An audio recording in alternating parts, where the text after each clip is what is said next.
Drama serial meme से मोहब्बत के आने वाले एपिसोड में आप देखेंगे कि जब से आबद साहब ने तलहात को बताया है कि रोशी की शादी जुमे को है और सुलेमान साहब ने हमें भी इनवाइट किया है, इसलिए हमें रोशी की शादी में जरूर जाना होगा। ये बात सुनकर तलहा तो बहुत ज्यादा परेशान हो जाता है। वो रोशी को अपने सामने इस तरह खाई में गिरता हुआ कैसे देख सकता है। तो दूसरी तरफ जब मोहित ये बात सुनता है कि रोशी की शादी उसके पास से नहीं बल्कि किसी और से हो रही है, तो वो बहुत ज्यादा परेशान हो जाता है। वो अपने पापा को भी यही कहता है कि आखिर रोशी की शादी किसी और से कैसे हो सकती है, लेकिन यहाँ पर तलहा बहुत ज्यादा परेशान होता है, इसलिए वो वहां से चला जाता है। तो अगले ही सीन में आप देखेंगे कि तलहा जब खाने के टेबल पर बैठा होता है तो वो कुछ नहीं खा रहा होता बल्कि अपनी ही सोचों में उलझा होता है। ये बात आबद साहब भी नोट कर रहे होते हैं। वो तलहा से कहते हैं, तलहा तुम ठीक तो हो ना? मैं देख रहा हूँ कि जब से तुमने रोशी की शादी की बात सुनी है तो तुम परेशान हो गए हो।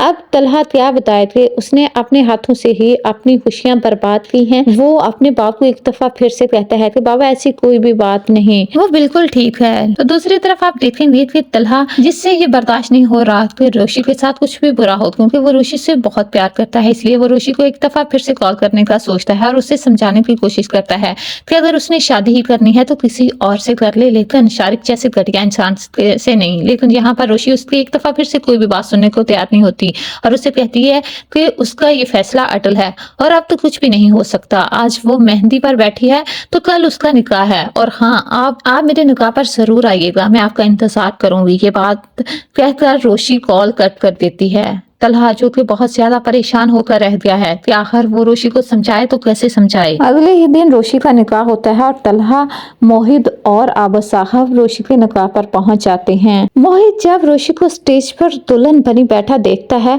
तो वो बात कर रोशी के गले लगता है। रोशी भी मोहित को देखकर बहुत ज्यादा खुश होती है। तो दूसरी तरफ वो तलहा को देखकर भी खुश हो रही होती है, लेकिन वो चाहकर भी बुला नहीं पा रही होती कि किस तरह तलहा ने उसे ठुकराया था। यहाँ पर तलहा पहुंच जाता है। वो रोशी को मुबारकबाद भी देता है और उससे कहता है कि वो ये सब डिजर्व नहीं करती। यहाँ पर रोशी उससे कहती है कि वो अच्छे से जानती है वो क्या डिजर्व करती है और क्या नहीं, इसलिए उससे फिक्रमंद होने की जरूरत नहीं।